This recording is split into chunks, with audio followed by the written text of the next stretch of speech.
Hello everybody. Today we're talking about variable phase order, which is a mechanism in games. What I want to do in this video is two things. First, I want to talk about the mechanism itself, what it means, and how games have changed or made, up the complexity of the mechanism in the last 10 or 20 years. And then the second thing that I want to do is I want to just show a game that kind of illustrates the mechanism that I'm talking about. Now, the game that I'm going to show is one of many. It's just one I kind of grabbed willy-nilly off the shelf. So there are many games out there that deal with variable phase order. So, what is that? Variable phase order. It's a mechanism in games, but what is it? So, let's break it down. Layman's terms, it's basically just the turn order is not going to be the same every time. When you play a game, you start with someone and you typically go to the left, what they say clockwise. So it's my turn, and then Sally's turn, and then Joe's turn, Billy's turn, my turn.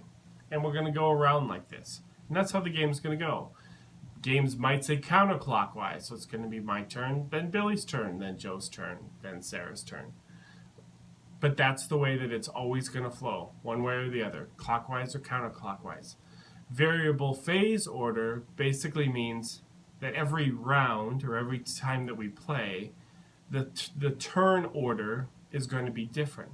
So I might go first, then Joe, then Billy, then Sarah, and it'll change every time. It's variable, it's not structured phase order, which basically structured or linear means it's going to be the same every round. Person A, person B, person C, person D. Repeat, A, B, C, D. A, B, C, D. And so this time, it could be C, A, D, B, and then next time A, D, B, C. So it's going to be variable. So how does this really work as far as in a game? Well, what they've done with making the complexity of it, because I know it sounds very basic, but it's like you might be thinking, well, how does that actually work for gameplay purposes? What they usually do these days is that they assign the phase a certain numerical value or an action. And so there are two ways that they have gone about doing this. One is simultaneous, which means we all kind of pick which action we want to go or want to do, which will delineate when we go, and we could do that simultaneous. Or we could do a draft, which means we could draft, let's just say, cards from the middle, saying I want card number 3, which means I will go third. But since I go third, I get to do whatever's on card number 3. They want card 5. They're going to be going last. But what's printed on card 5 is what they want to do. It's what they need to do this round. So a lot of times, what a lot of different games do is they'll do simultaneous, where they're not really drafting, they're not sharing. There's multiple 3s, there's multiple 4s. There's an infinite number of them, where I could do number 3, you could do 3, and we all could do whatever 3 is tied to. So to give you an example of that, just off the top of my head, is usually the lower the number, which means the quicker that you go in the round, the less powerful ability that you get.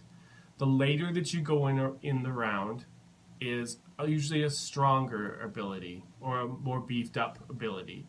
So going early in a round could be nice. Like I want to go first.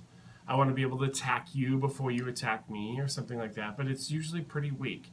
So going first would be like, hey, I get to go first, but what I get to do on my turn, I get to draw a card. So I draw a card. Going second is, well, I go second, but I get to draw a card and play a card. Oh, cool, I get to draw and play. Third could be something like, I get to draw a card, play a card, and I get to make one combat roll against somebody else. Number 4 might say something like, I get to play a card and I get to roll a defense in case someone attacks me or something, something like that. So they're building on it, But sometimes in a game you would want to go first because you want to get something done or grab something before someone else has the chance to. So if you're going last, you're probably doing the best thing that you can do in the game. But will it matter, is what I'm saying. If I want to take a card that says, let's say I have a sheep or sheep that I want to have, I want them to breed. I want to take the card with a sheep breed so that I can have 3 sheep instead of 2 sheep because I'm really trying to build up my sheep. But I have to go last. But that's okay because I took the card that says when it's your turn, you get to breed an animal. And so you get a 3rd animal. Oh, that's okay, cool, I'll go last. But the person that goes first makes an attack against my farm and they've now killed my sheep. Ergo, meaning I don't have any sheep when it's my actual turn. I don't have any sheep to breed. So, because I went last or later on than someone else. So that's how they kind of balance it out of as far as like going first and like being quick to strike, but kind of weak, or going last and, hopefully, assuming that the game state is going to be not too messed up or not changed a whole lot. And so that's what variable phase order means. It means that the order is going to change based on the round, based on how people have drafted or how they've simultaneously picked what they want to do on a turn. Sometimes there's finite, sometimes there's infinite types of phases that they can pick from. And so that's one of the mechanisms that I wanted to talk about. So a game that I said, so bullet point number 2, is an older game. It's been reprinted many, many times. It's been given a deluxe version recently, within the last couple of years. But this is a pretty old game, and it's called Citadels.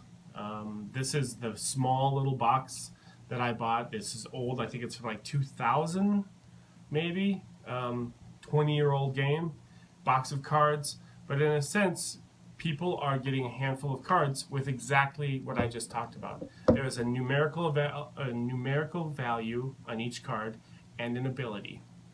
And so you get, whoever's assigned to be the first draftee, whatever, they get to look at the cards and they get to pick which one they want. And then they pass the cards to the next person.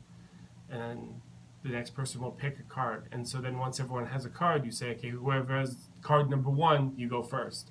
So you wake up. When I say you wake up, you like flip your card over, say, aha, I've got number 1. Number 1 allows me to steal a coin from somebody, but that's all I can do. But I got to go first.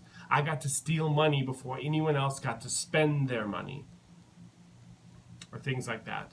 And so that's kind of how Citadels work. In Citadels, you're trying to, won't talk about the objective too much. You're trying to build a citadel, little city, with cards. And so you try to get gold to put these cards out. If you get 8 buildings in your citadel, you trigger the end of the game. But the real mechanical part of the game, the mechanism, is that variable phase order where people are going to be going first and last different times, and they're going to be picking what they, I really need to do this action, but oh God, I go last. What if I don't have any sheep left by the time it's my turn?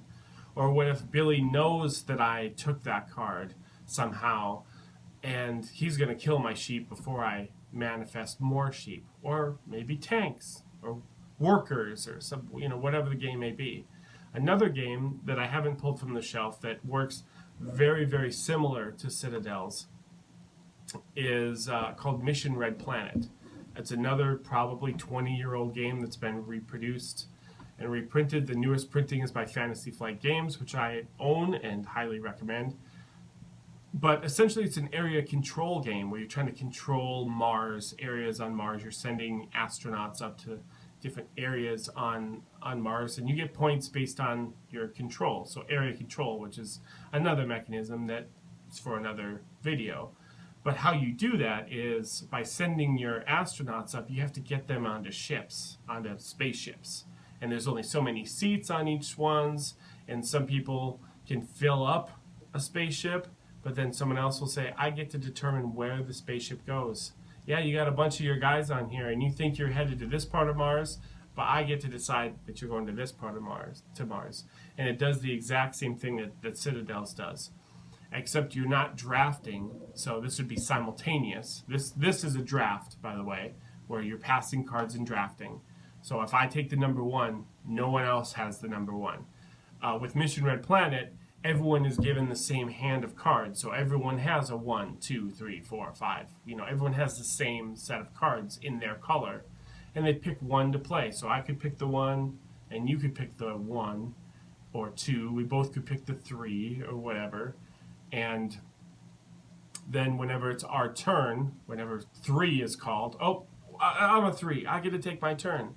And so again, it's the same mechanism of you go later in the round, so you get to do something kind of cooler, but it's later in the game. And so who knows if you'll even be able to take that action by then, because the game's going to change because everyone else is going to take their turn before you, and they're all going to mess up things and move people around and things like that. Whereas the counterpart is you get to go first. The game's not going to change a whole lot, but you don't get to do something way super cool because you're the number 1. You took the number 1.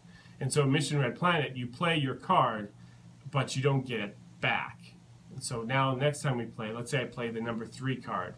It's on the table. Now we start a new round. Well, I still have all my cards, but not number 3. And so there's a card that you can play that's basically kind of a skip a turn that basically says I get to pick up all the cards that I've played, because you're thinking, well, what happens if you got, I think it's 10 cards. What happens if you run out of all your 10 cards when you play it? Well, that 10th card, you play it, and it's like, oh, I get to pick up all my cards. But it's essentially, I forget exactly what it does, but it's kind of skip a turn. Like, you don't really get to do a whole lot other than you refill your hand so that you can play those cool cards again when everyone else has theirs on the table. They haven't picked theirs up yet or whatever. So again, Mission Red Planet essentially is something I probably will talk about as area control when I talk about area control or area influence. Completely separate video. But the actual gameplay of it is a variable phase order game. I get to go first, you're going second, but then next time you get to go first, I'm going second. And they've tied in they've tied into the mechanics as far as why you would want to do that. Because if it was just left to who wants to go first, who wants to go last, well, no one wants to go last. Some people might be a little altruistic and say, well, I don't have to go first, I could go second. But if they start to get really competitive, they're like, no, dang it, I want to go first. And so they've added into, well, what does first mean? What does that mean to you? Well, it means you get to draw a card. Okay. Well, la-di stinking da, you get to draw a card, but you get to go first. You get to take your turn first. And so that's how they've balanced things out.